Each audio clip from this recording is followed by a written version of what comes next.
morning and a warm welcome from GeoConnect Asia 2025 in Singapore. It's amazing, the energy is buzzing out here. A warm welcome from GeoAwesome. I'm joined by Niharika, Hi. founder of Volar Alta from India. We're going to be talking about our company and the work that she's doing. So Niharika, why don't you introduce yourself and what you do? Sure, thanks for having me here. I run a drone company called Volar Alta and I'm based out of Mumbai, India. We operate at a sweet intersection of robotics and data analytics. So we have our proprietary systems which we use to capture the data as well as process, analyze it and then give out actionable insights to our customers. We primarily operate in cement, chemical, steel and power sectors. It's an interesting combination, right? You have drones, you have robotics, and you also have data analytics. Yes. Could you dive into some of the projects that you're working on? Because the sectors that you're working on are also quite varied. Yes. So the hardware portion, we don't manufacture any of those. But the way that we've built our software platform, it is able to ingest data points from multiple sources like crawlers, maybe drones. At this point of time, though, largely we're working with certain drones in confined spaces as well as in the external spaces, mostly to do with non-destructive testing.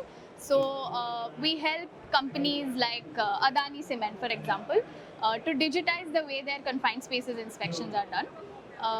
And we help them analyze what kind of defects are there in assets like chimneys, cyclones, silos, etc. It's really nice to share with you on this platform that after working for about 4 years, we've now been able to ignite a culture change where people are not allowed to enter any asset before it is inspected using drones. So that has kind of happened now, and we've seen that we've been able to deliver about 100% safety for visual inspections, right? So I'm very happy to share that milestone with you today. So we're working with companies like Adani Group, we're working with Vedanta, we're working with Dalmia, some of the largest enterprises in the country at this point of time. That's really impressive. And the fact that you're being able to shift the culture Yes. while also moving towards digital transformation, bringing in the safety culture, that's really amazing. And you mentioned that you achieved a very important milestone and a very important deadline of 100% safety. But that's not the only deadline that people are requesting, right? I mean, you probably have a lot of pressure to deliver on time. What are the typical expectations from some of your clients? So the confined spaces inspections typically happen in shutdown period, right? And when a manufacturing plant is shut down, there is immense pressure on everybody in the value chain, right? So today we're able to do about 6 to 7 assets in one day. But customers are asking, okay, when can 6 to 7 move to, let's say, 12 or 24 assets in one day, right? That way, the entire visual inspection of their manufacturing facility can be completed in just a day, and then they can move on to the next steps, which is probably repairs, maintenance, and rest of the workflow, right? So I think faster, probably a higher endurance for the drone, battery life. Currently the drones are able to fly for, let's say, about 8 minutes, 8 to 12 minutes. What if we're able to take it to 30 minutes, right? What implications will it have on the hardware? Because the moment the weight increases, it's like multiple factors have to perfectly fit to kind of deliver a good solution, right? So that's where customers are asking us for more and more and more, every time we go on site. Yes.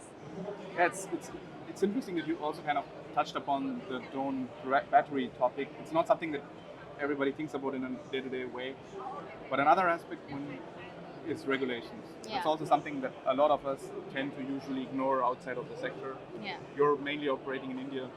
How's the drone regulation out there? What changes do you see? Is it opening up as fastly as you would like it to?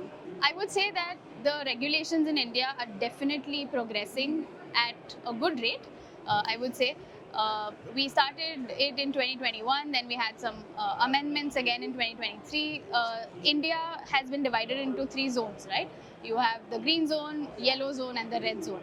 About 86% of the country has now been classified under green zone, where you can fly drones up to 400 feet above the ground level without having to take any specific permissions. Of course, line of sight, right? India is also working very hard to come out with their own BV loss regulations at this point of time. There are certain consortiums who have been doing a lot of pilot projects for drone deliveries. There are massive contracts being handed out for air taxis, right?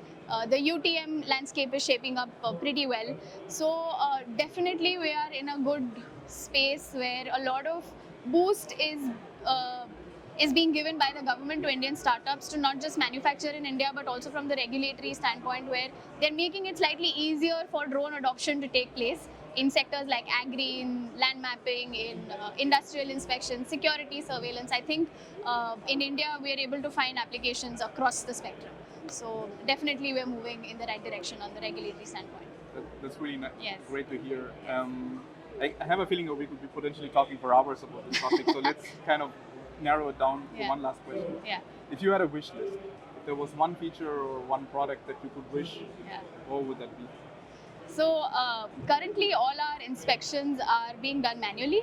So I think the next dream for us would be to achieve certain level of autonomy in confined spaces inspections. It's very hard to get, but I think we're moving there slowly and steadily. Yes. Fantastic. Thanks a lot, Niharika. I wish Alright. you the very best at your Thank you. Connect. Thanks for having me. Thank you.